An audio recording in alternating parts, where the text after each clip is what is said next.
Assalamualaikum warahmatullahi wabarakatuh. Perkenalkan, nama saya Nurul Aini dengan nomor induk mahasiswa 203830303031 dari kelas D nomor absen 29 program studi Ekonomi Syariah.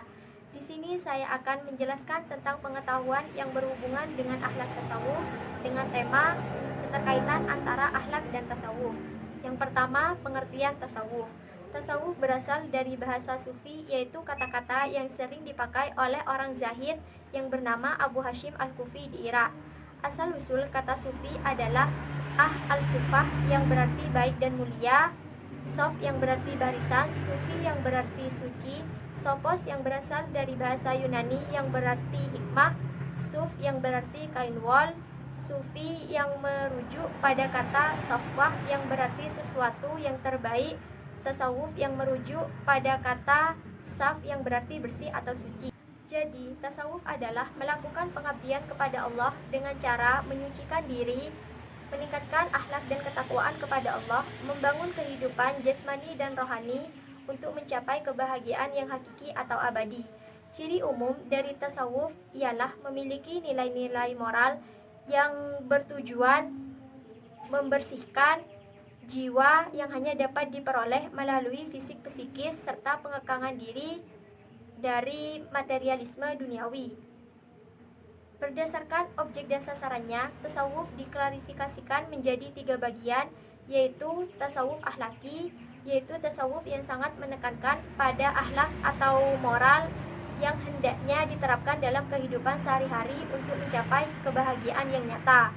Ajaran tasawuf akhlaki adalah tahalli, tahalli, dan tajalli. Yang kedua, tasawuf amali, yaitu tasawuf yang lebih menekankan pada kebiasaan beribadah sehingga bertujuan untuk dapat diperoleh penghayatan spiritual dalam melakukan kebiasaan ibadah. Yang ketiga, tasawuf falsafi, yaitu tasawuf yang menekankan pada masalah-masalah yang bersifat metafisik. Maqamat dalam tasawuf. Menurut Abu Nas As-Sarraj, maqamat dalam tasawuf dibagi menjadi 7 bagian. Yang pertama, taubat, yaitu meminta ampun kepada Allah dari segala kesalahan dan berjanji dengan sungguh-sungguh untuk tidak mengulanginya. Yang kedua, warok, yaitu menjauhkan diri dari perbuatan dosa. Yang ketiga, zuhud, yaitu menjauhkan diri dari perkara yang bersifat keduniawian. Yang keempat, fakir, tidak banyak berharap. Yang kelima, sabar, tenang ketika mendapat cobaan. Yang keenam, tawakal, penyerahan diri seorang hamba kepada Allah setelah melakukan usaha maksimal. Yang ketujuh, ridho, menerima qada dan qadar Allah dengan hati yang tenang. Yang kedua, pengertian akhlak. Secara etimologi, akhlak adalah bentuk jamak dari kata huluk yang berarti tabiat, perangai, serta tingkah laku. Dengan demikian, akhlak dapat diartikan sebagai tata aturan atau norma perilaku yang mengatur hubungan antara manusia dengan Tuhan semesta alam.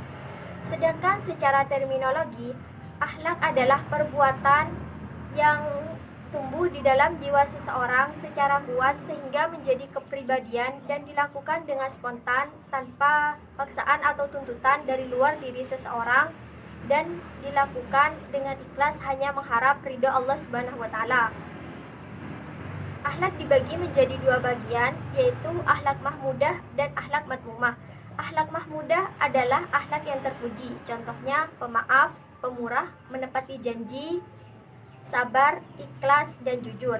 Sedangkan akhlak madmumah adalah akhlak yang tercela, contohnya dendam dan iri hati, tamak dan malas, bohong dan khianat, serta fitnah dan penipuan. Tujuan dari akhlak adalah untuk membentuk pribadi muslim serta menyempurnakan keimanan. Jadi, mempelajari ilmu akhlak bukan hanya untuk mengetahui mana akhlak yang baik dan akhlak yang buruk, tetapi yang terpenting adalah mengamalkan dan menerapkan akhlak yang luhur itu dalam kehidupan sehari-hari sesuai tuntutan ajaran Islam. Hubungan akhlak dengan tasawuf. Sebenarnya ketiga macam tasawuf tadi mempunyai tujuan yang sama, yaitu sama-sama mendekatkan diri kepada Allah dengan cara membersihkan diri dari perbuatan yang tercela dan menghiasi diri dari perbuatan yang terpuji. Karena itu, untuk menuju wilayah tasawuf, seseorang harus mempunyai akhlak yang mulia berdasarkan kesadaran dirinya. Tasawuf pada hakikatnya adalah melakukan serangkaian ibadah untuk mendekatkan diri kepada Allah. Ibadah itu sendiri merupakan bagian terpenting dari akhlak. Jadi, akhlak merupakan bagian dari tasawuf akhlaki. Dan itu merupakan salah satu ajaran dari tasawuf. Dan yang terpenting, ajaran tasawuf akhlaki adalah mengisi kalbu dengan sifat khauf, yaitu merasa khawatir terhadap siksaan Allah. Kemudian dilihat dari amalan dan serta jenis ilmu yang dipelajari. Dalam tasawuf amali ada dua hal yang disebut ilmu lahir dan ilmu batin yang terdiri dari 4 kelompok, yaitu syariat, tarikat, hakikat, dan ma'rifat. Mungkin itu saja penjelasan yang bisa saya sampaikan. Kurang lebihnya saya mohon maaf. Wassalamualaikum warahmatullahi wabarakatuh.